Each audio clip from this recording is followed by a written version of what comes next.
Oui, le conflit va durer parce que les causes de ce conflit sont très profondes. Les causes de ce conflit, c'est l'opposition entre le monde musulman et une grande partie du reste de la planète. C'est le conflit israélo-palestinien. C'est les déséquilibres économiques et sociaux qui règnent dans le monde. Donc ce ne sont pas des sujets qui vont être effacés comme ça d'un coup de baguette magique. Vos femmes, ce sont vos filles. Ce sont vos enfants qui seront kidnappés, empris, mis dans des quartiers, dans les quartiers, les fameux quartiers réservés, comme il y en a à Casablanca, à Meknès et partout ailleurs. Et vous n'oserez plus aller les rechercher, parce qu'ils auront fait des médinas et puis des mosquées telles que même les gendarmes n'oseront plus mettre les pieds là-dedans. Alors, qu'est-ce que ça va être la France à ce moment-là? C'est déjà comme ça dans certaines villes d'Angleterre. Qu'est-ce qu'il faut faire alors, monseigneur? Ah ben, demander au gouvernement d'arrêter cet islam, faire ce qu'on a toujours fait. Les deux religions ne peuvent pas cohabiter, c'est impossible. Qu'ils restent chez eux. Et si tous les ans il y a 500 000 musulmans en plus en France, vous allez voir ce que ça va faire avec des mosquées. Quand un chef dira tuer les chrétiens, quand il tue un chrétien, il sauve leur âme et il sauve l'âme de celui qu'il tue. Pourquoi s'en priver?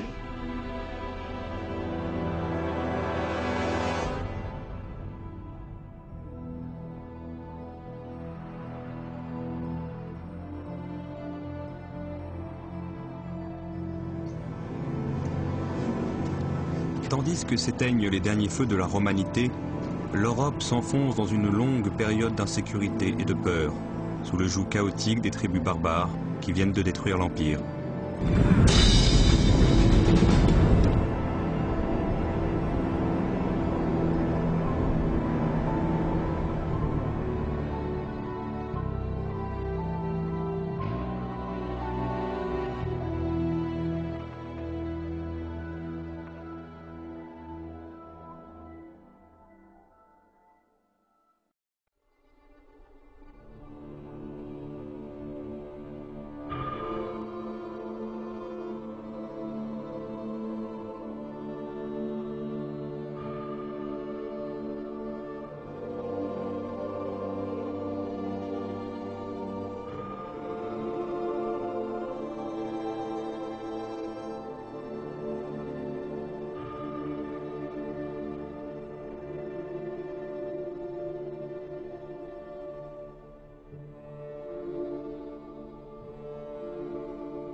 Tandis que l'Église, dans son combat contre le paganisme et les hérésies, s'efforce d'asseoir son autorité sur la hantise du péché et la peur de l'enfer. Dans les monastères, les manuscrits qui ont échappé au naufrage général de la culture antique sombrent dans l'oubli.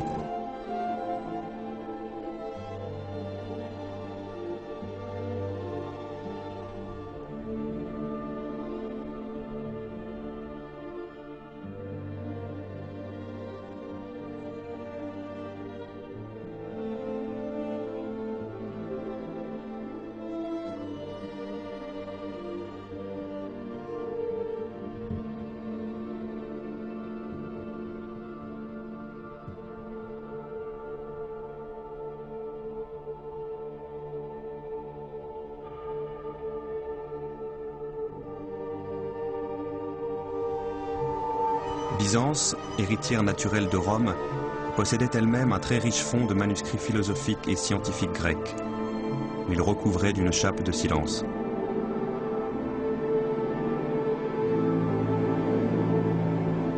En proie à des crises religieuses récurrentes, elle ne se souciait pas d'entretenir de libres débats philosophiques, mais de consolider les dogmes du christianisme orthodoxe.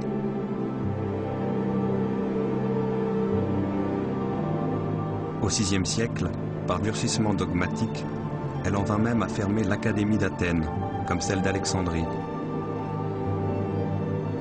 La plupart des savants qui entendaient perpétuer les savoirs de ces écoles, mais cherchèrent alors refuge auprès de l'ennemi juré de Byzance, la Perse sassanide.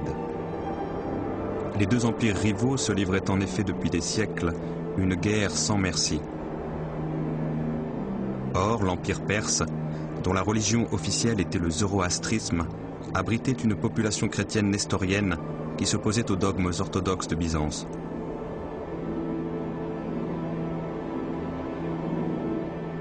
Cette rivalité doctrinale allait favoriser la survie en Perse de la tradition philosophique grecque, mais une survie au ralenti, comme en veilleuse, en attendant un souffle nouveau. Ce souffle allait venir de là où personne ne l'attendait, de la lointaine Arabie.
Political power was concentrated in too few hands. Rome had turned its back on the common man. Destitute families flooded into the city, swelling the ranks of sweatshop workers and the urban poor.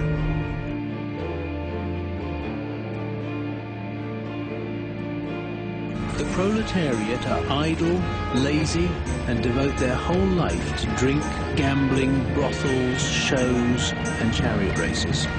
Their temple, their dwelling, their meeting place, in fact the center of all their desires, is the Circus Maximus. They talk about nothing else.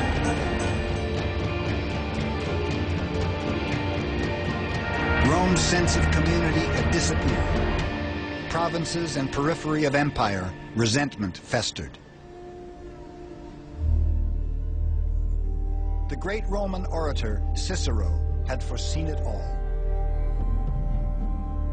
Words cannot express, gentlemen, how bitterly we will be hated among foreign nations because of the outrageous conduct of the men we have sent to govern them.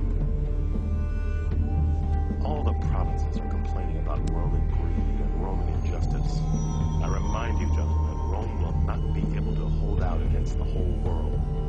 I do not mean against its power and arms in war, but against its groans and tears and lamentations. The American Republic is in remnant status. The stage is set for our country eventually devolving into a military dictatorship, and few seem to care. Beset by enemies without and turmoil within, the empire tried desperately to tighten its grip. Along with the army, the whole apparatus of imperial power began to swell. Bureaucracies multiplied. The people who oversaw the postal system, the speculatores, had become the world's first full-fledged intelligence operation. Spies were everywhere, reporting any signs of rebellion in the provinces.